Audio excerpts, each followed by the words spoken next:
बाबर की विरासत को इस देश से पूरी तरह से मिटा देना चाहिए। किसी को भी आज के मुसलमानों की पहचान को इस इंसान से जोड़ने का गुनाह नहीं करना चाहिए, क्योंकि ये किसी भी तरह से एक सच्चा मुसलमान नहीं है।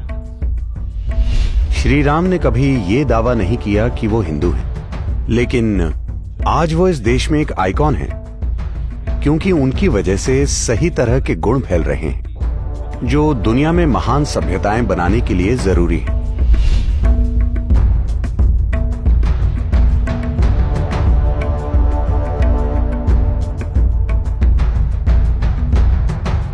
इस पूरे मुद्दे के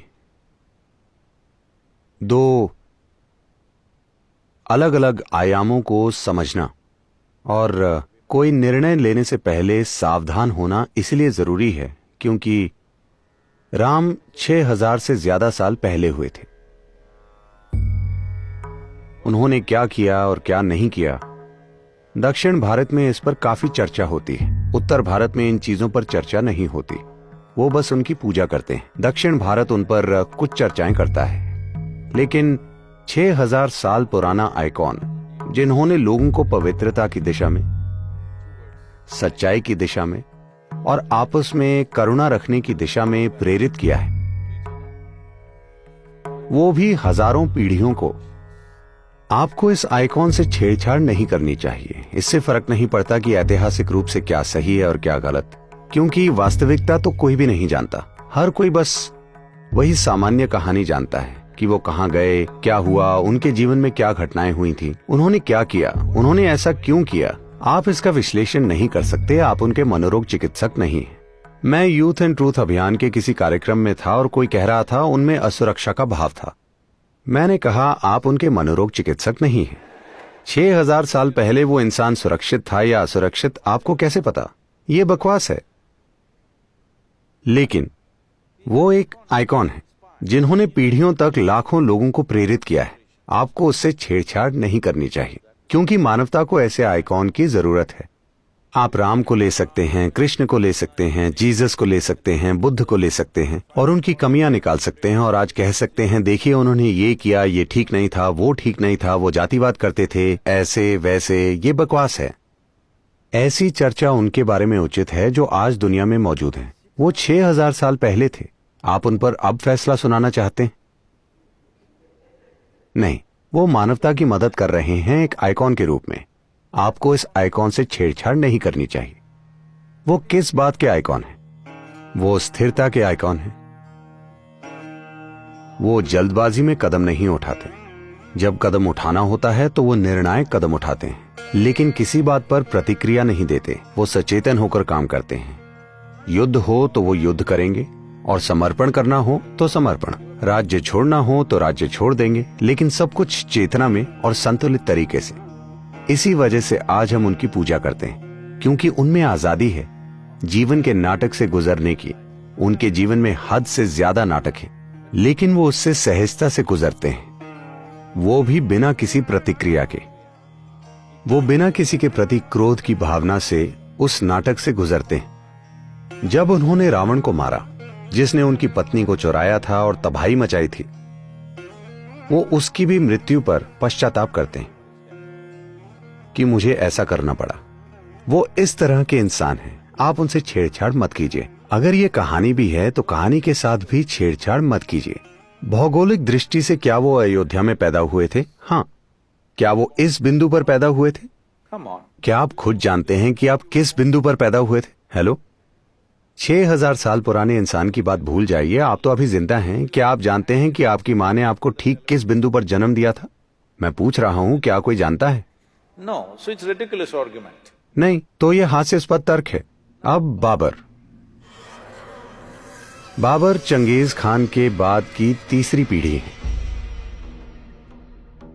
ये मंगोल साम्राज्य, मंगोल शब्द भारत में धीरे धीरे मुगल बन गया। ये मंगोल है।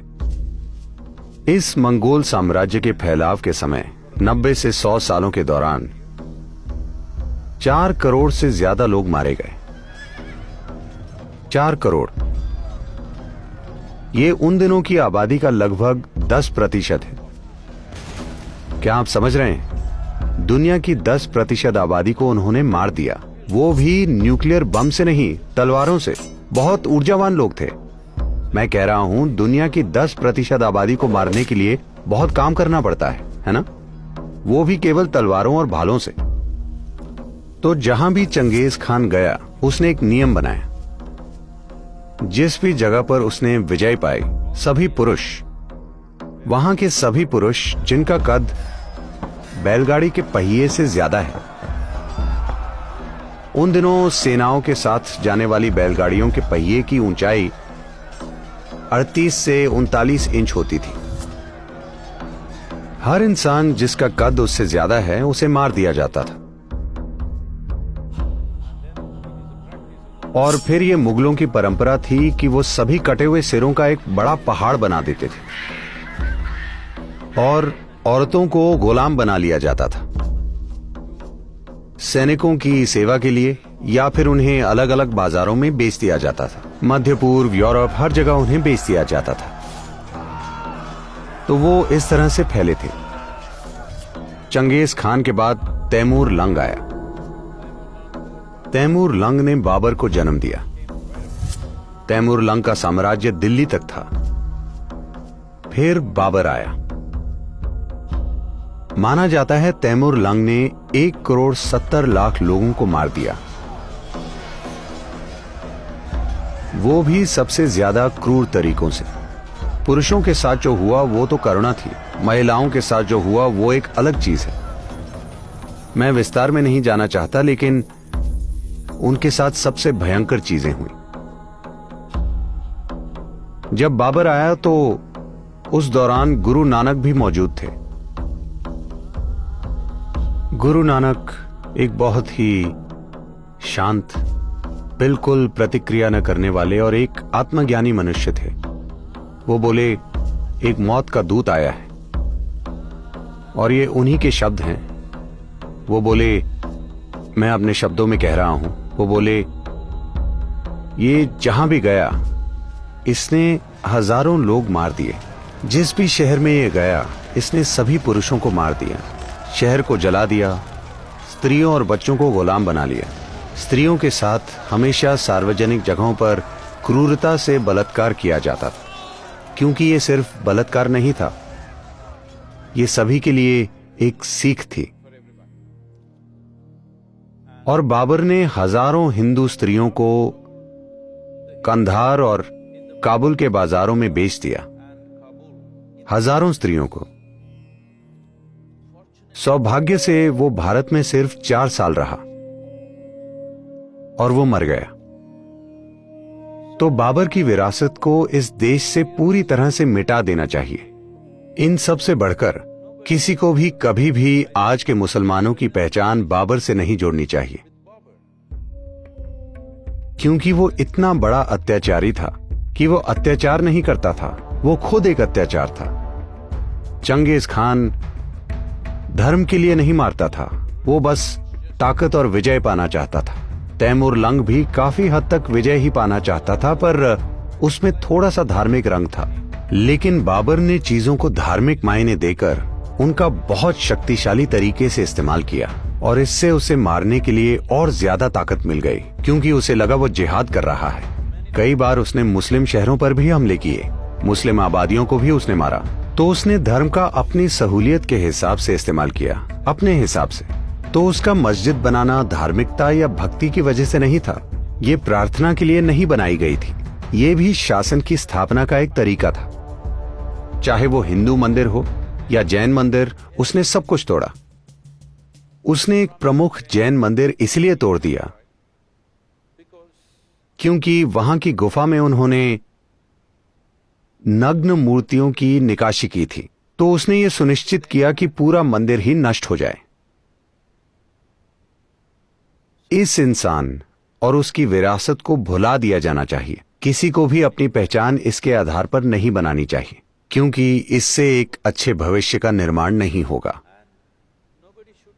किसी को भी आज के मुसलमानों की पहचान को इस इंसान से जोड़ने का गुनाह नहीं करना चाहिए, क्योंकि ये किसी भी रूप में एक सच्चा मुसलमान नहीं है,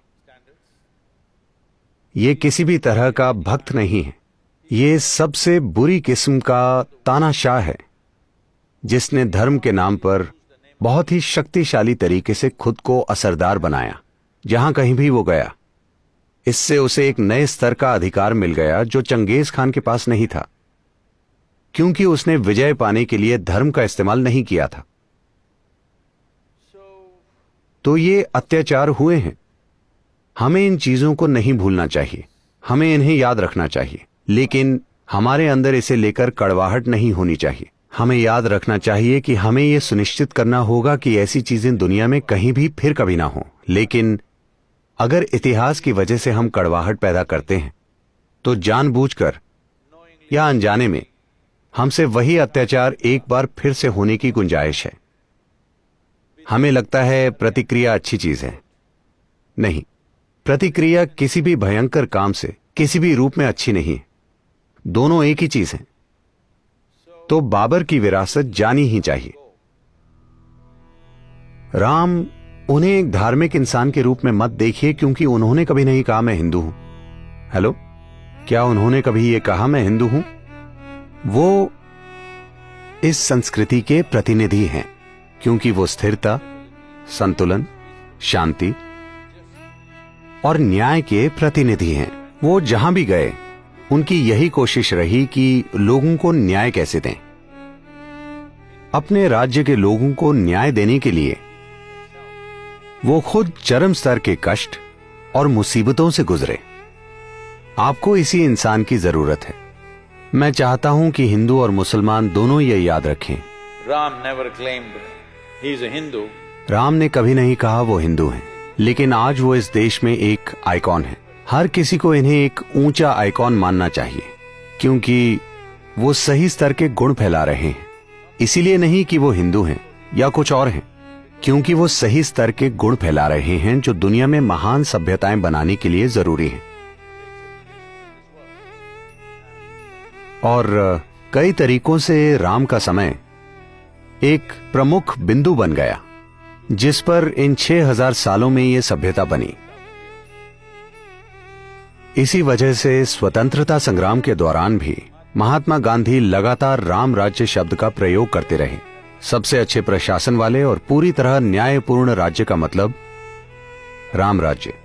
आज भी जब हम राम राज्य कहते हैं तो हमारा मतलब होता है बहुत ही न्यायपूर्ण और उचित राज्य, ना कि शोषण वाला राज्य और ना ही तानाशाही वाला राज्य। और हम भारत को ऐसा ही बनाना चाहते हैं कि ये न्यायपूर्ण और उचित राज्य हो यहाँ रहने वाले सभी लोगों के लिए, ना कि तानाशाही वाला राज्य। तो उसके लिए आपको राम की जरूरत है।